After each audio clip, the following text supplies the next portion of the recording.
citerne romaine. C'est la seule en France qui est encore en élévation. Bon, elle a été modifiée pour servir d'abri sur le devant, mais tout le reste, c'est l'époque romaine. Il y a, paraît-il, l'empreinte d'une sandale romaine sur le dessus. Oui. Ouais. Ils ont réussi à dater justement par rapport aux clous, les empreintes de clous qu'ont laissé les sandales. Oui, parce que les sandales romaines étaient cloutées. Il y a des beaux exemples à Latte de ce genre de latara, oui. Donc le site actuellement il est estimé à 8 hectares et demi. Donc, ce qui fait que c'était un gros village. Ce qui est curieux, c'est qu'il a fonctionné de moins 600 à moins 400. Et aux environs de moins 400, ils ont fait un super banquet à la gauloise, avec 3 bœufs, beaucoup de victuailles. Ils ont jeté tous les restes dans une fosse. Ils ont tombé les murailles dans les fossés. Et le site a été abandonné pendant quelques temps. Après, il a été repris donc à la période romaine. Au Moyen-Âge, il y a eu une occupation aussi, mais les charruages ont décapé, on a juste l'empreinte de l'enceinte. Et ouais, là, c'est à peu près tout. Donc on pense que donc il y a des plus loin vers ici. Ah oui, avec la citerne, ils ont trouvé des restes de thermes aussi. Donc les dalles de chauffage de l'hypocauste, ils ont retrouvé des artefacts. Et on pense qu'il allait plus loin du côté de la vigne. Le talus récent et ça a été arasé pour tomber la vigne. Donc pour ici, c'est à peu près tout. Tu veux rajouter... Oui, non, simplement pour montrer, hein, on parlait c'est pour ceux qui ont entendu déjà, on parlait de promontoire.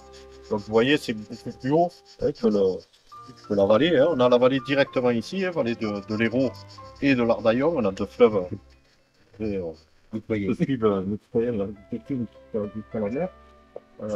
Donc on est sur un promontoire que, encore, il faut imaginer que la Ria, la mer montait jusqu'à Clermont-Lérault et donc tout ça était inondé ici, à l'époque du néolithique bien évidemment, et même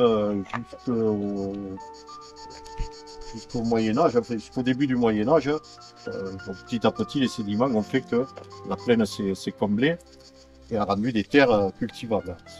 Ce qui nous fait dire, et on pense que les populations sont allées s'installer plus bas après, que donc on va utiliser les terres qui sont rendues par le fleuve, les sédiments des côtés. Voilà. Donc on est sur un promontoire, je crois qu'il y a 15 mètres d'altitude. 14, tout ça. Et on est plus haut que la partie ancienne de Bessane, du village. Et par rapport au plateau, il faut que je regarde. Il est à peu près au même niveau que la motte castrale. Voilà. Bon, lui vous a dit, il y a beaucoup d'occupation, de périodes d'occupation. Le problème, c'est que, alors, évidemment, il faudrait fouiller peut-être pendant des années. Hein. C'est très très long. Hein. Ils ne font pas comme nous, on y va à la pioche. À la petite cueillère, comme on dit, et à la balayette, même pas, à la brosse à dents. Il en faut plusieurs années pour détecter les choses, et puis ça dans les règles. Mais il n'est pas prouvé qu'il y ait eu un suivi d'occupation suivant les périodes. N'empêche qu'en cherchant autour de la citerne, on en parlera tout à l'heure, on va y aller. Ouais, on peut passer par là, et sinon c'est un peu plus doux derrière l'olivier. En fouillant autour de la citerne, donc ils ont trouvé des éléments qui étaient liés à la citerne, notamment des éléments de terme. Donc il y avait évidemment une villa gallo-romaine à cet endroit-là, pour l'époque de la conquête romaine. Ils ont trouvé un fossé défensif médiéval, avec cette butte particulière qu'on voit là, qui leur fait dire que ce serait une motte castrale. Alors une motte castrale, peut-être pas un château fort, mais une tour imposante certainement sur une route importante. Il devait passer à l'endroit même où on est, certainement. Et on appelle ça la carrière mercadale, la route marchande, qui venait depuis le port de Port-Tiragne et qui montait vers la Via Domitia et en Saint-Hilaire et même plus loin, oui, puisqu'on a encore des traces de ce nom-là, carrière mercadale, sur des plans alors les plans les plus parlants ce sont ceux du cadastre Napoléon, et on a des traces sur Port-Tiragne, sur Villas, sur Pézenas, Nézignan-l'Évêque. En fait, c'est la route de Nézignan-l'Évêque qui passait à Kaunas et qui allait jusqu'à Pézenas et même plus loin. Initialement, ça peut être une drague de transhumance aussi. Les moutons, ils ont fait des chemins avant les hommes. Hein. Donc une tour certainement très importante. Alors pourquoi une tour? On dit parce que on a le site de Touroul qui est pas très loin. Touroul peut être lié aussi au fait qu'il devait y avoir une tour. Là-bas est une bifurcation aussi importante entre cette fameuse carrière mercadale et le chemin poissonnier, parti vers l'ouest, on va dire, qui passait en crête, pour ceux qui connaissent, entre Sergue et Dessat, en ouest, voilà. Le chemin de la Serre, on l'appelle. Qu'est-ce que je disais? Et puis il y a la tour du Dragon Vert aussi, qui est assez repérée et qui est la limite d'Agde en suivant donc dans les plaines comme ça. Donc il y avait aussi là aussi un chemin qui venait d'Agde certainement et qui venait rejoindre à la bifurcation à Touroul. Donc des tours qui devaient être positionnées là pour des raisons particulières, pour la défense déjà, mais aussi peut-être pour le contrôle des marchandises. Hein. Bon, tout est monnayable. Ah, tout est monnayable. Pourquoi ça s'appelle la monnaie-dière? Voilà. Hein, au départ, on a dit la monnaie-dière, c'est parce qu'on a ramassé des monnaies. Mais quand on sait qu'en Auvergne, on a un site qui s'appelle la monnaie-dière, exactement le même nom, écrit de la même manière, on peut se poser des questions. Comme il était sur le chemin de Saint-Jacques de Compostelle, on faisait payer les pèlerins au passage, donc on pense qu'ici aussi, il y avait un droit de passage. Voilà, le droit de passage, et c'est pour ça que ça s'appelait la monnaie. Voilà, donc occupé depuis le néolithique, on le fait maintenant.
Il fallait monter l'eau. Sur le site, pour l'instant, il n'y a rien été trouvé pour ça, mais il existe en Charente-Maritime une problématique du même ordre, et là ils ont trouvé un puits avec les restes d'une noria. Noria avec des engrenages en bois. C'est... Ouais. Donc voilà, ils mettaient une paire de mules, ils tournaient, et ça faisait monter les...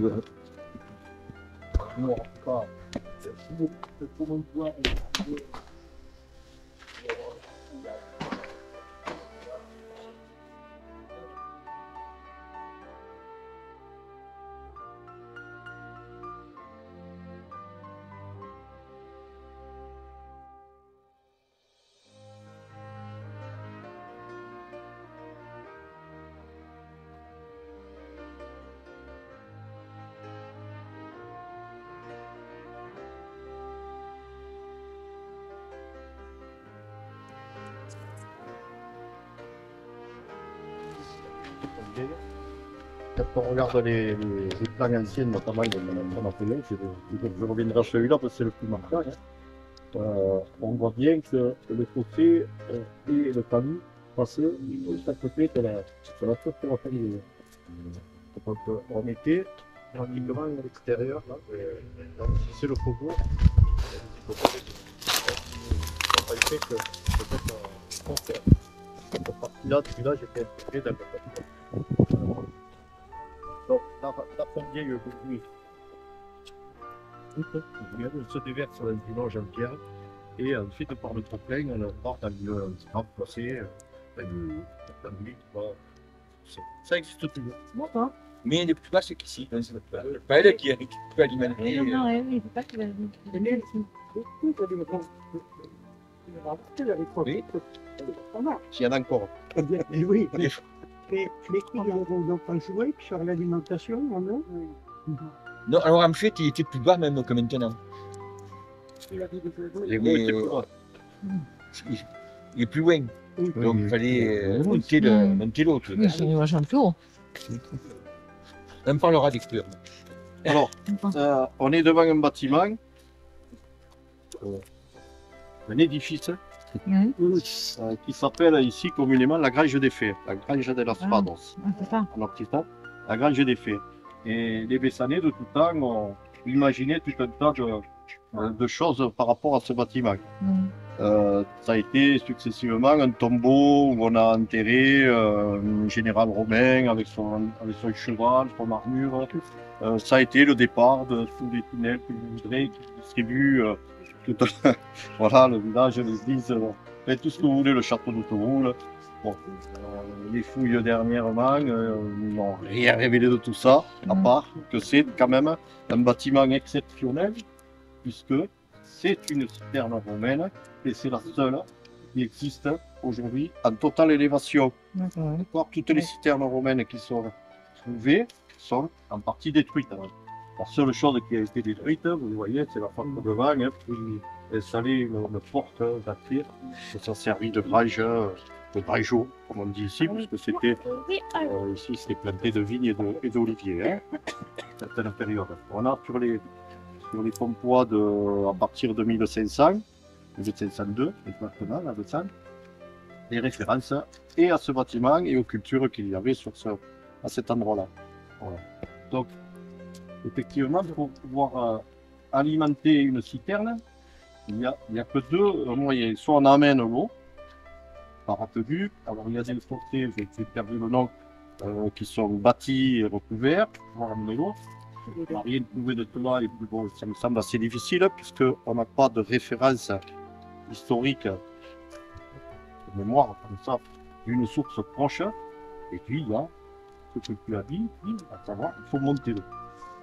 Ça semble être peut-être la solution qui avait été retenue, de faire monter l'eau, donc avec une mémoire là, votre.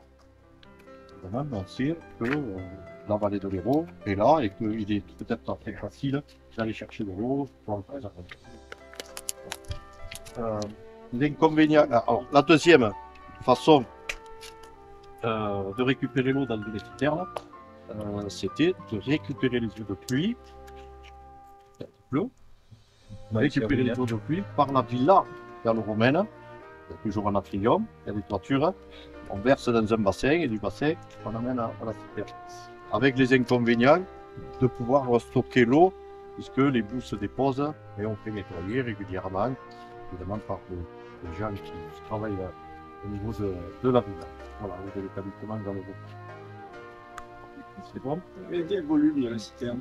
Je n'ai pas de tête, c'est pour ça que je fais les principes. C'est une citerne par contre qui a fonctionné, d'après donc les éléments que les archéologues nous ont donnés, du 1er siècle avant au 3e siècle après. Donc sur 4 siècles, on sait que cette citerne a fonctionné et a été liée donc à des baies, des thermes d'un établissement gallo-romain. Voilà. Et pour nous, les Bessanais, c'est quelque chose d'important parce que on a fait un petit peu le point sur tous les relevés archéologiques qui ont été faits sur la commune de Bessan.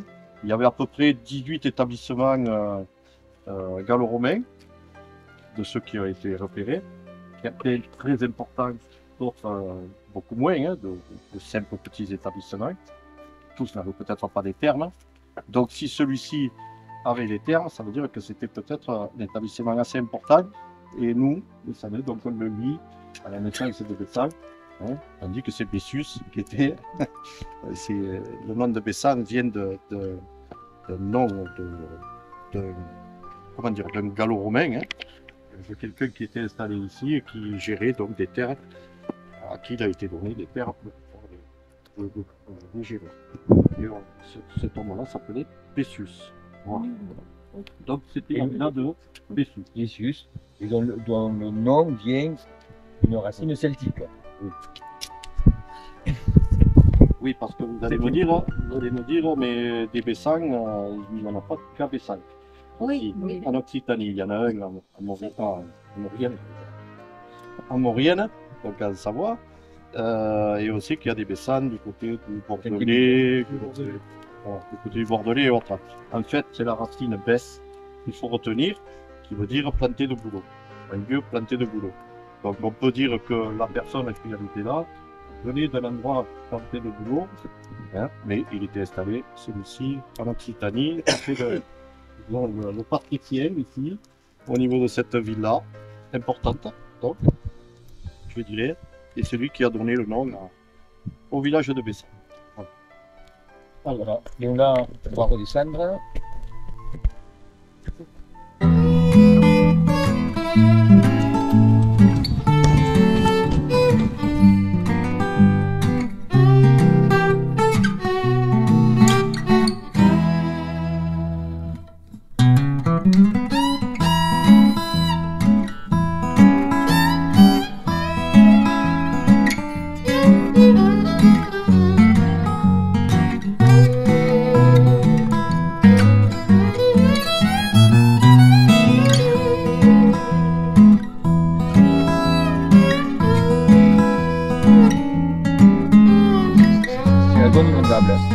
Les Romanes, normalement, il devrait y avoir une fois ou deux par hiver de l'eau. Et bon, là, ça fait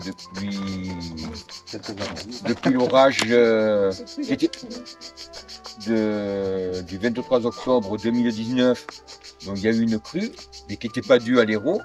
C'était dû à un épisode cévenol qui était centré sur Béziers. Béziers est tombé 400 mm dans la journée.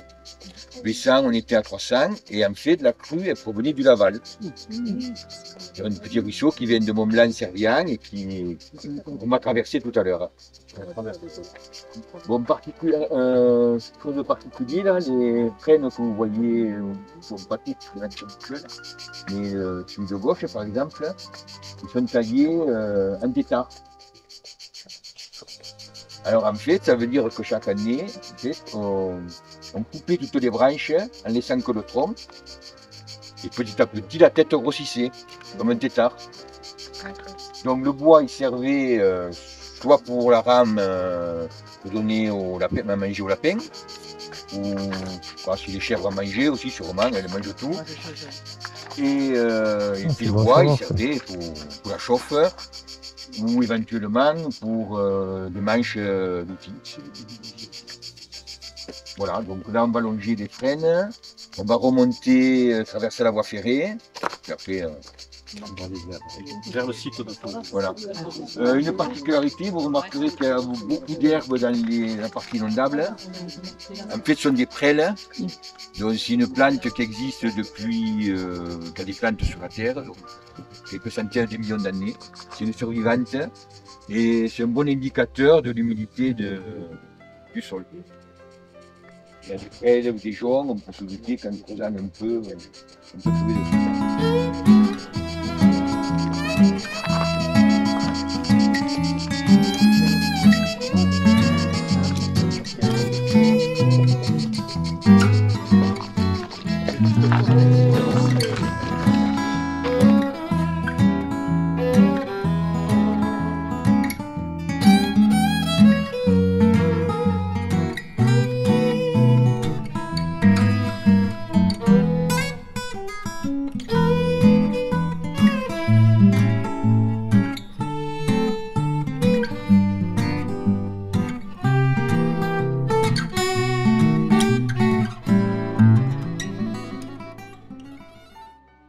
Le poussière qui a fait plaisir. Au Mazou. Passe à Saint-Majou, c'est-à-dire au village noir. C'est ça. Et puis qui arrive donc de l'ouest et qui vient se jeter dans l'Ardaillon qui est un petit peu plus loin là. Je sais pas, on est loin? Oui, encore un peu. Voilà. En fait, le Laval, qu'on appelle, qui vient des Garrigues de Mont-Blanc et l'Ardaillon vont former la motte castrale du château de Touroule. On va voir tout à l'heure qui est là derrière. Et là derrière. Voilà. Donc ça va faire toute la partie nord, je dirais, et est de la motte castrale. Et après, donc, quand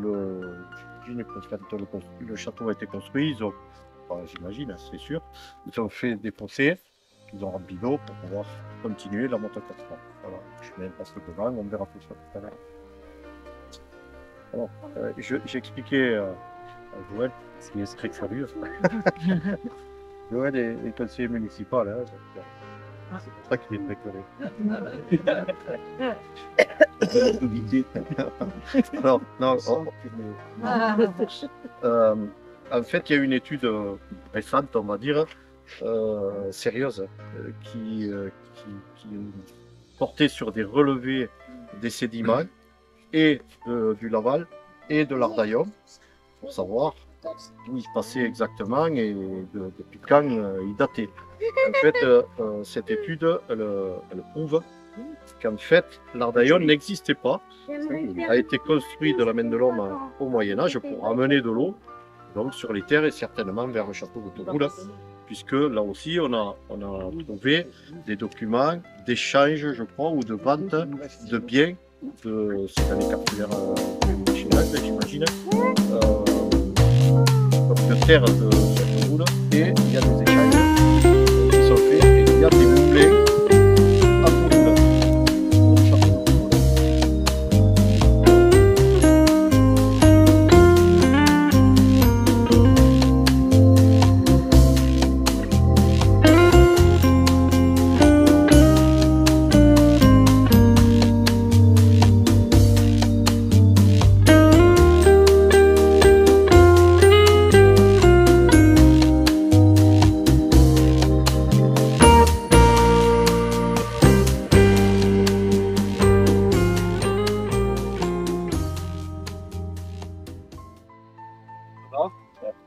À partir d'ici, c'est le fossé donc, qui peut terminer de délimiter la motte castrale. Donc on rentre dans la motte castrale du château de Touroule. Château de Touroule, apparemment, d'après les éléments qu'on a, là aussi sortis du cartulaire d'Agde, de l'évêché d'Agde, la terre de Touroule aurait été donnée c'est par la famille des deux vierges. Les deux vierges, c'est de Saint-Saturnin de Lucien, et de Lodève, et on rocher les deux vierges. Ils sont originaires là-bas. En fait, ce sont tous, vous savez, des cousins, on donne de terre à un, on donne de terre à l'autre, on donne à Pont-Séitier et Bessan, et ici on va donner donc un certain Bertrand des deux vierges la terre pour pouvoir y édifier donc une communauté. Le problème, c'est qu'on a dû donner tardivement. Tardivement, il est dit entre 1075 et 1900, c'est ça? Fin du XIe siècle. Tardivement, ce qui n'aurait pas permis au village de Touroule de pouvoir se développer correctement, étant déjà trop près d'un gros bourg, c'est écrit comme ça, un gros bourg qui s'appelle Bessan, qui en plus est entouré de murailles. Ici, ça va péricliter, notamment après quelques destructions, et notamment celle de 1382, le duc de Berry, frère du roi Charles V, à peu près. Voilà, qui était gouverneur du Languedoc et donc qui avait mis des impositions extraordinaires sur le coin, notamment des sables et a réclamé et puis venu complètement une population et mettre un sac de sable aussi. Donc apparemment depuis 1382 le village de Touroule a périclité et les habitants, comme ceux de Cagnan, Cagnan était une paroisse, se sont unis aux habitants de Bessan dans les murailles.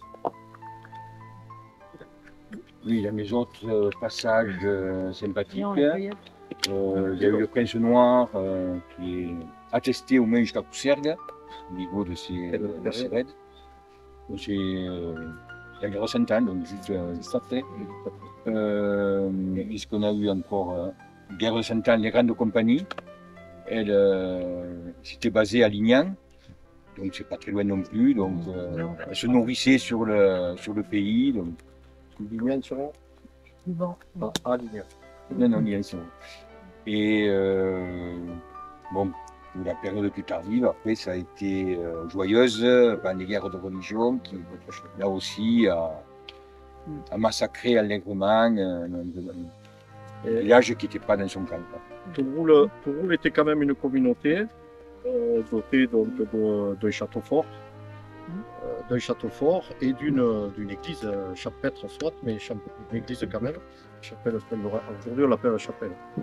Et l'église Saint-Laurent de Tours, un petit peu plus loin, et dont l'association dont on fait partie, quelques-uns par ici, a pris en charge la sauvegarde, on va dire déjà. Vraiment en train de tomber en ruine. C'était déjà une ruine, mais c'était vraiment en train de disparaître. Voilà. Donc un château fort, une église champêtre et des habitations, une communauté, certainement entre le château et l'église. Apparemment, pas plus de 300 âmes. On sait à un certain moment, alors je ne sais pas la date en tête comme ça, mais bon, après l'édification, il y a eu un relevé, donc des biens qui ont été faits. Il y avait à peu près 120 habitants, 150 habitants. Ça a toujours été une petite communauté, ce qui fait qu'elle a vraiment disparu plus rapidement que d'autres. Ils vivaient dans l'agriculture. Oui, tout à fait, tout à fait. Alors, en parlant de ça justement, on va venir à un sujet qui est important pour l'État, notamment. On vivait d'agriculture bien évidemment, mais aussi d'élevage. On élevait le mouton, beaucoup de moutons, ici. Et justement, notre âne de destin est peut-être lié à cette activité de l'élevage. Parce que, alors, on a toutes les légendes que vous voudrez sur l'âne de dessin, celui qu'on a jeté à Gignac, on a appelé Daniel aussi, celui qui pour la foire s'est échappé, rentré dans l'église. En fait. Ça c'est peut-être vrai, hein, après tout, parce que les foires de dessin ont été autorisées par François Ier, donc, et si le chemin des ânes existe, c'est que peut-être la foire aux ânes devait se dérouler à peu près à cet endroit-là, au niveau des écoles, je dirais, à peu près, voilà. Pardon, chemin des ânes, quelqu'un, voilà. Et par contre, ce qu'on ne dit pas de l'âne, c'est que c'est un gardien de troupeau exceptionnel. Déjà, lui, il va débroussailler, mais aussi, il va défendre le troupeau de toutes les bêtes fauves, les chiens errants et tout ce qui s'ensuit. C'est un très très bon gardien. Donc, l'âne, très certainement, était utilisé pour garder les troupeaux de moutons. Et évidemment, derrière, les foires faisaient que on vendait, on échangeait, on troquait, et puis le plus beau, le plus bel des animaux de cette année-là, on le décorait, on le promenait dans le village, etc. Voilà. Là, on est plus sur de la réalité par rapport à la légende. Et qui se souvient, comme j'ai écrit, de la fiancée qu'on promenait à Dodane. On l'a menée à l'église se marier, hein, avec toutes les fleurs aussi, on en a décoré. Petit mouton d'hydrail, de transhumance, donc on a besoin de bêtes de bas pour transporter les défaits. Donc... Et la vigne, elle existe à ce moment-là, elle n'existait pas, la vigne encore? Quelle? La vigne. La vigne, si ou l'autre? La vigne, en fait, il y a eu des cycles suivant si c'était rentable ou non. Grosso modo, les Gaulois fabriquaient de la cervoise, c'est-à-dire de la bière non houblonnée. Et on pense que leur maîtrise de la construction des tonneaux date aussi de cette raison. Les Étrusques ont fait découvrir le vin aux Gaulois, ils ont trouvé ça très bon. Ils en ont consommé, et puis après, bon, on dit, notamment à la période gallo-romaine, pourquoi pas le produire nous-mêmes. tellement ils en ont produit, ils en ont exporté jusqu'à Rome. Ce qu'on a trouvé dans à Rome, il y a une colline qui est faite rien que de tessons d'amphores. Et considérer les amphores comme les bouteilles actuelles. C'est-à-dire qu'on met le nom du produit, on met le nom de l'expéditeur, etc. Et donc, il y a, sur une, il y a « Je suis un vin vieux de Béziers ». Donc, période gallo-romaine. Donc, beaucoup de villas avaient cultivé de la vigne. Certaines, bon, consommation locale, mais d'autres, vu la grandeur de leur chai, c'était carrément pour l'export. Si on prend la Villa Vareille, qui malheureusement n'existe plus parce qu'on l'a découvert en faisant les couilles de la 75. Ouais, Folland. Mais donc, la 75. Il y avait un chai de 7000 hectos. Non, plus. Plusieurs milliers d'hectos. J'ai parlé plus. Donc, c'était pas pour la consommation locale. Alors, généralement, ces villas avaient en même temps la fabrique d'amphores, tout pour l'export. Au Bagnas, il y avait une fabrique d'amphores, donc pour la villa. Bagnas, donc, on en retrouve un peu partout. Et pour Bessan, par contre, sur les villas qui ont été plus ou moins mentionnées, soit parce qu'on a trouvé des éléments de construction, mais aucune on n'a pas repéré sur aucune des déchets. En parlant de production, sinon, la production, ah oui, on va terminer les cycles du vin. Donc, chute de l'Empire romain, donc la production la consommation, donc, soit locale, soit en export, diminue. Donc, on fait juste la consommation locale, notamment pour le service de la messe. Et puis, bon, il y a des oscillations, avec aussi les contretemps dus au gelées. Il y a des gelées, bon, là qui se connaissent la gelée 56, mais il y a eu des gelées dans le passé qui étaient bien plus puissantes que ça, que carrément elles éclataient les souches. Il est mentionné dans la fin du 18e des épisodes où on pouvait traverser le Rhône avec une charrette. Alors, le froid, disons, la grande mise en culture du vin, en fait, c'est d'abord pour la distillation, parce que la région a été d'abord une productrice d'eau de vie, avant d'être une productrice de vin de bouche. Au XVIIe, à part Saint-Georges d'Orc, les muscats, et qu'est-ce qu'il devait avoir encore comme Cabrières, qui était, bon, le rosé de Cabrières était bu à la table de Louis XIV. Wow. Saint-Georges d'Orc aussi est mentionné dans beaucoup de documents. Et le vin était distillé. Le muscat, lui, effectivement aussi pouvait s'exporter parce qu'il était à un degré suffisamment élevé pour par crainte du transport et de la conservation. Le vin à 15 degrés, il n'y a pas beaucoup de bactéries qui viennent mettre leur vie. Alors que le reste, bon, en plus, il paraît que, d'après le roi Ladurie, les Languedociens avaient la fâcheuse habitude de vendanger trop tôt. Donc ils avaient des vins, en fait, qui passaient plutôt classe de vinaigre que... Donc après, quand il y a eu des moyens de transport rapides, comme le disait Antoine tout à l'heure, effectivement, la production de vin a augmenté. On n'a plus fait d'eau de vie, on a fait passer directement au vin, et puis on a inondé les chais du quai de Bercy, de nos wagons, éventuellement coupés pour les remonter avec un vin d'outre-Méditerranée. Et puis après, bon, ça a rebaissé maintenant. La culture principale, donc, était alimentaire, essentiellement, c'était le blé, l'orge, le seigle, l'avoine aussi, on cultivait.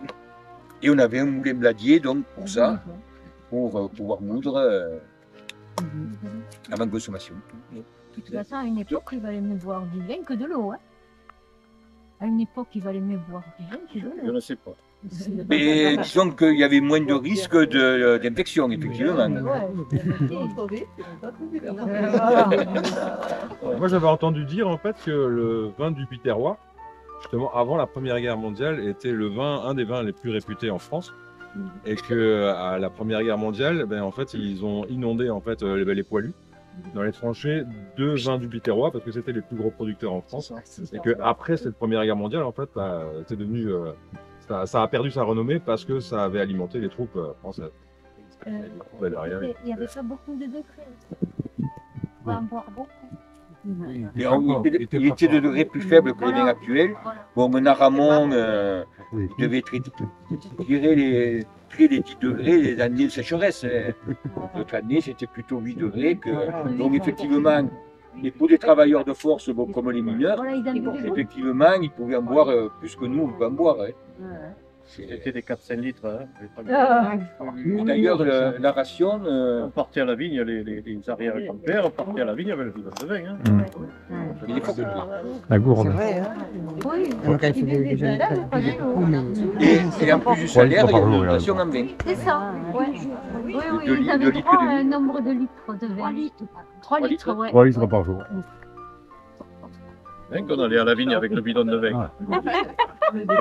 Et 4-5 litres, ils se régulaient. Ils n'allaient pas à la vigne avec le bidon de vin. Moi Ils aussi, prenaient j'avais de fait la ma vigne des parce qu'ils sources avec faisaient les le plein pardieux, à la cave c'était 5-6 litres par jour. Ah bon? Ouais. Même à la vigne. La qualité en sauçant du pain dans du vin avec du sucre. Oui. Alors, Même une les petite enfants, anecdote par rapport à tout les ce qui a été enfants dit. buvaient du vin à l'école jusqu'en 1950. L'école la plus saine et la plus hygiénique. Pasteur Dixit. Petite anecdote par rapport à ce qui a été dit, que le vin de Cabrières se buvait à la table de... Le vin de Cabrières se buvait à la table de Louis XIV. Vin rosé, bien évidemment. Alors, c'est pas Bessan qui a inventé le vin rosé? Le vin rosé de Bessan. Hein. Non, parce que ça fait partie de la chanson de Bessan, hein, d'accord, que la douairière aurait inventé le rosé. Elle a inventé le rosé, soit, peut-être, mais de Bessan. Hein. Bon, hein, d'ailleurs, raisonnable. En parlant de production, on a oublié de parler de quelque chose quand on était sur le plateau de la Monébière. Il y avait une production de quelque chose d'important à l'époque, puisque il y avait le moulin, le blé notamment. À l'époque, il n'y avait pas les moulins. Et donc les meules étaient manuelles, individuelles et manuelles. Familiales. Et donc, il fallait se coltiner, soit en rotation, soit en translation. Ça, c'est pour ce qui est un peu débat.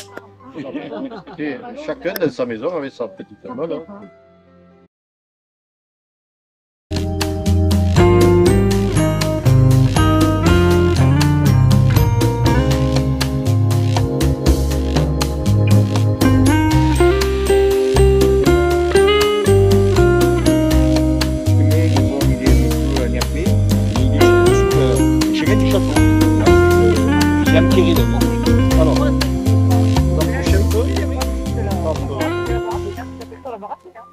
C'est la basse.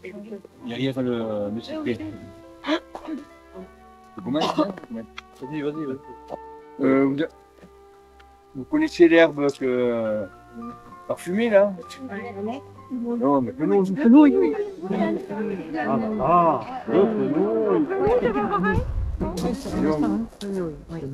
C'est la même famille, mais c'est pas la même plante. Bon, hormis d'accompagner le loup, à quoi, qu'est-ce qu'on peut extraire du fenouil? Oui, mais à votre avis, vous dites que quel était le distillateur qui le faisait ça? Non, non, c'était un distillateur du Tarn qui préparait l'huile essentielle pour ça. Non, voilà, bon, l'essentiel de l'anis, en fait, c'est la badiane, loin de la badiane, donc soit du Vietnam, soit de Chine. Mais la partie fenouil, c'était produit en local. Un distillateur qui, je pense, est décédé.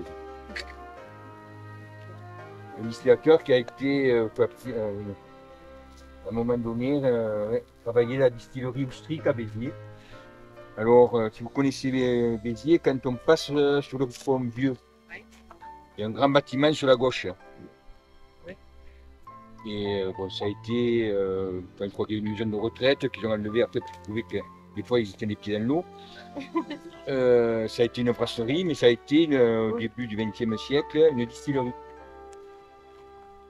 Et donc, quand le cadre de ces distilleries, après, j'ai monté une entreprise et donc je faisais travail d'extraction pour Ricard. Ouais. Allez, alors, on est ici, donc, regardez, on est carrément sur le château. Hein. Vous avez vu l'angle tout à l'heure du tertre du château, et vous avez l'autre angle qui est là. Apparemment, il y avait un château donc, assez imposant hein, quand même. Hein, vous voyez, des dimensions assez imposantes. Hein. Et apparemment, sur cet angle-là, enfin, apparemment, c'est sûr qu'il y avait une tour circulaire.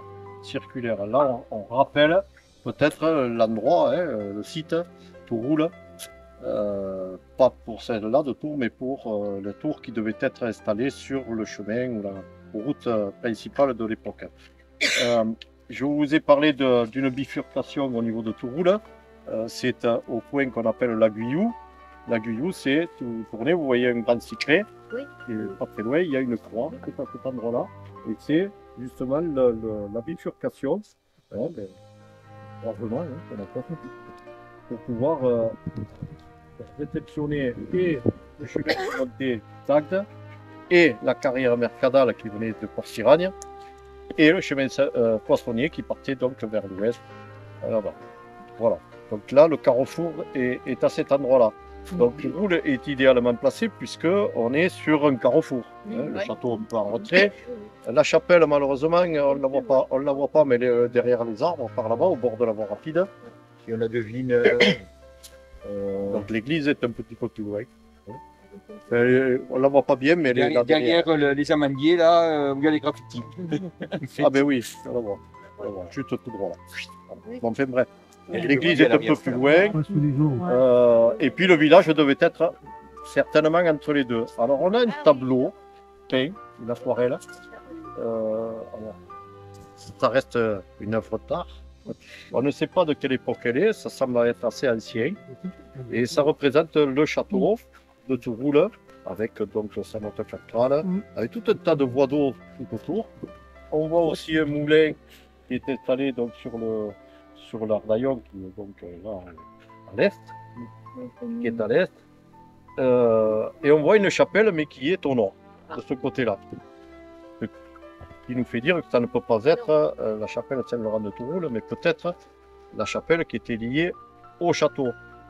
Il nous semblait, tout le monde pensait que la chapelle du château était à l'intérieur du château, mais d'après ce tableau, il est possible que on ait une petite chapelle dans la motte castrale, mais à l'extérieur du château. Bon, voilà. Donc, les habitations semblaient être donc entre la Guyou et le château. Ils ont en face là, par là. Voilà. Quelques maisons évidemment, hein, quelques maisons. Et évidemment, dans la motte castrale, on a non seulement le château, mais on a aussi toutes les dépendances du château, les magasins à graines, les magasins à bestiaux, s'il y en a, et voilà. Touroule a vraiment existé dans le sens où il y a eu quand même une communauté avec des consuls qui étaient élus hein, chaque année. Et on le sait puisqu'il se faisait pas mal la guerre avec les consuls de Bessac, notamment pour les pâtures des moutons. Hein, non, c'est moi qui mettrai mes moutons, non, c'est toi. Il y a eu pas mal de procès au fil des ans entre les consuls de Bessac et ceux de Touroule. Et malheureusement, on n'arrive pas à retrouver des noms. On en a quelques-uns, on a quelques noms, notamment par les hommages faits pour ceux qui avaient des biens à Touroule, au seigneur de Touroule ou au damoiseau qui habitait Touroule. Voilà. Et donc on a quelques noms, des noms j'imagine qui ont pas mal disparu. On a aussi les noms des premiers Bessanais, on est sur le XIVe siècle, 1315 à 1350, quelque chose comme ça. On a quelques noms voilà, hein, qui sont intéressants et pas énormément donc de personnes, d'habitants qui ont des biens. C'est ce qui fait dire que c'est une petite communauté. Allez. petite commune, une petite communauté, mais par contre, quand on prend le cadastre napoléonien, en fait, la surface attribuée à Touroul est plus importante que la surface attribuée à Bessin. Oui. Et en fait, on a aussi au niveau des compois, la fusion des deux terroirs. Donc on pourra, après étude, essayer de voir le découpage. Oui, la fusion est donnée juste avant la Révolution, je crois, c'est 1787. Un peu avant la Révolution. Donc, on attribue les terres de Touroul définitivement à Bessan, parce que là aussi, Vias et Bessan se sont pas mal disputés les terres de Touroul. On comprend, hein, on est mitoyens, et puis il y a quand même pas mal de territoires, notamment pour les pâtures des moutons. Je pense qu'il a été réinstallé sur les Neigeries, c'est ça? Ouais, donc c'est par là. Hein. Où exactement? Alors pour ceux qui connaissent un petit peu, après la Guyoude, si vous avez donc la route de Vias qui passe en bas, qui passe sous la voie rapide, et juste après vous avez le pont qui saute la voie ferrée. Un petit peu plus loin, vous arrivez à une bifurcation et on revient vers Bessan par le Cactus Park. En face, c'est le chemin de la Grange du Boss. Ce chemin de la Grange du Boss, qui est sur le côté de Vias, c'est l'ancienne carrière Mercadal. On le retrouve du côté de Médéan. Et là, c'est bizarre parce qu'il n'est plus droit. Bon. On dévie aussi. Enfin, est-ce que c'est Médéan qui l'a capté? Parce que Médéan, maintenant, c'est des ruines, mais c'était à l'époque une grosse communauté religieuse, le Kéguénou. Donc peut-être qu'il y a aussi pour avoir le droit de passage. Ça, c'est pareil.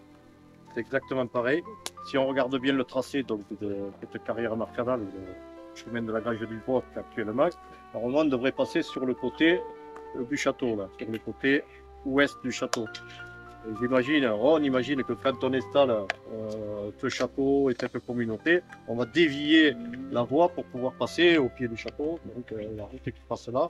Voilà. Et Bessan, c'est pareil. Très certainement que la carrière Mercadal passer au pied même de la Monédière et on va la dévier là aussi pour passer le bord de l'Hérault et rentrer dans Bessan, toujours pour une question de contrôle. Hein. D'accord, hein, voilà. Contrôler les marchandises. Enfin, et les forains aujourd'hui, ils viennent le dimanche pour étaler leurs marchandises, payent pas. À l'époque, c'était déjà. Maintenant, on a des péages sur l'autoroute.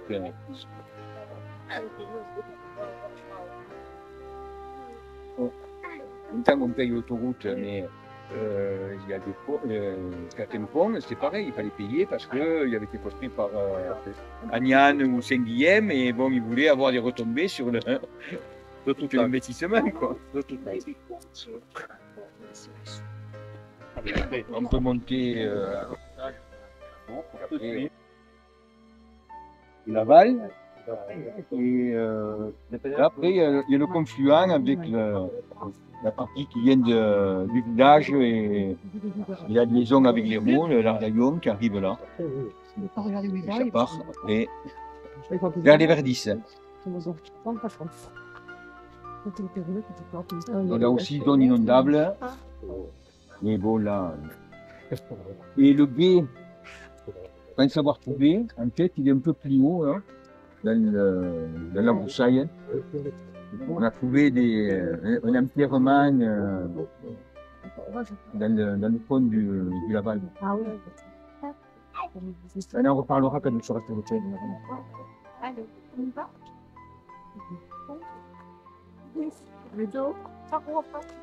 On redescend là. D'accord. Et après, on va longer la motte en passant par les clous. Et là, on est sur le château. On est sur le château. Voilà. Voilà, on a la même altitude à quelque chose de près que la Monédière. Hein. Un mètre près, c'est dans ce sens ou dans l'autre. Vous l'avez vu là, une fois tous les gars en hiver, ça veut dire ils voient. Ouais. Le canigou, on ne voit pas trop. En fait, il est quand on est à Montdidier, enfin, au château, il est un peu à droite du chemin du Bosque, l'alignement. Il a dû prendre le canigou comme alignement, donc tout le monde Attention de l'alignement toi, est un peu à gauche. mais ça c'est l'archevêque là. Là, chez toi. Il y a la construction. Ça, c'est l'HLM. Non, ça c'est. Mais non, c'est la monnaie d'ire là. Le château, on est sur le château là. Regarde ça. C'est un peu roule, mais pas aussi près que nous.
Une dernière halte.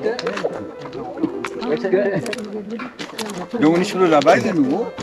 Oui, tout à l'heure on est passé à Le Châle là-bas et on aperçoit. On est plus. Il y en a qui ont quitté l'ancienne barrière. Mais non, les pieds volés. Ah oui, c'est vrai. Et en fait, là, ce pont, il a été. Ils ont construit la voie ferrée. Quelques années après, il y a eu une crue du Laval, un peu de celle, comme ça nous parlait tout à l'heure, de 2019. Et le pont a été emporté. Et donc, ils l'ont reconstruit et avec des pierres, il y a un contre là, actuellement, on ne voit pas. Il y a des ramiers là, une montagne qui commence à perdre les pierres. Et on en voit une là-bas. Donc vous voyez la puissance de l'eau. Ça descend de la Vous galerie. transportez la pierre de là-bas jusque-là. Et un peu plus loin, là, il y avait le pente qui avait le levier qui permettait de franchir le Laval. On fait donner la partie la plus basse des berges et on a retrouvé un caillassage sur la berge. Dans le lit sur la berge qui a été cassé par la crue. Et quand on gratte un petit peu, on retrouve l'épaisseur du cailloutis qui servait de. Il y a deux épaisseurs différentes, peut-être deux époques différentes. Voilà. D'ailleurs, on devait voir ça avec l'archéologue de la Monédière, mais. Et Joël, où il est Joël? Tu veux une expertise?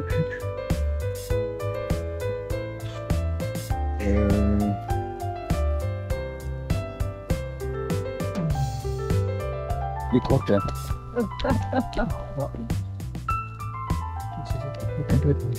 Non, et je pense que c'est les jeunettes.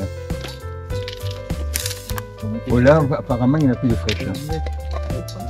Mais Il y en a de la jeune. oui, mais j'en ai trouvé déjà. Alors la jeunette,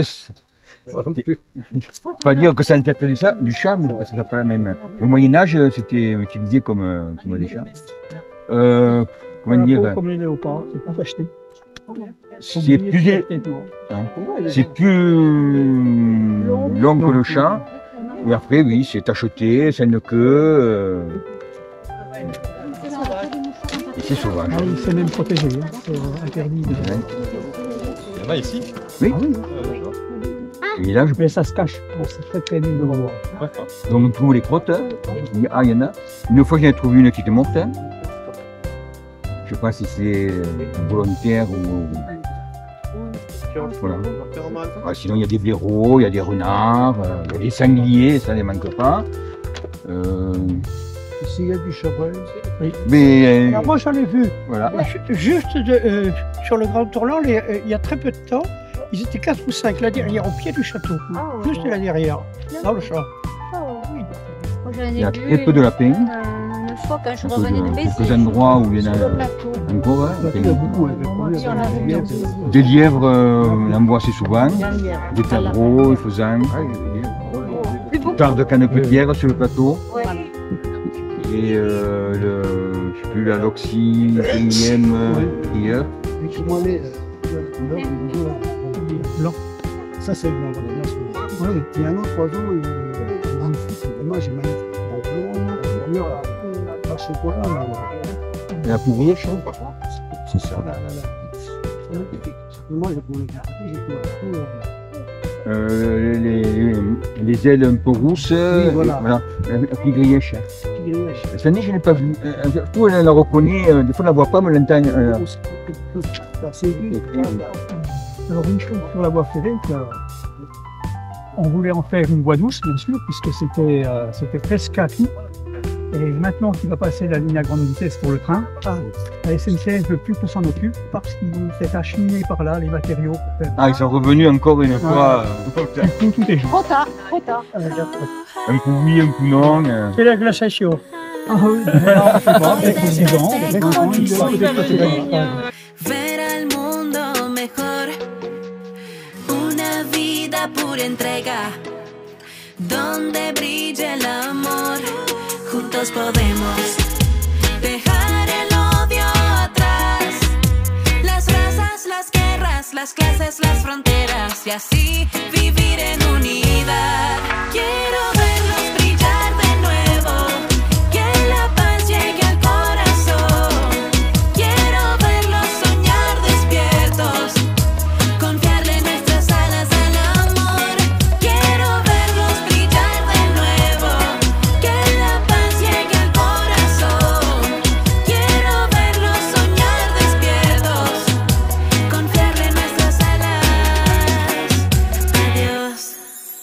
y andar por un sendero de abrazos y cariños donde un extraño sea hermano y un adulto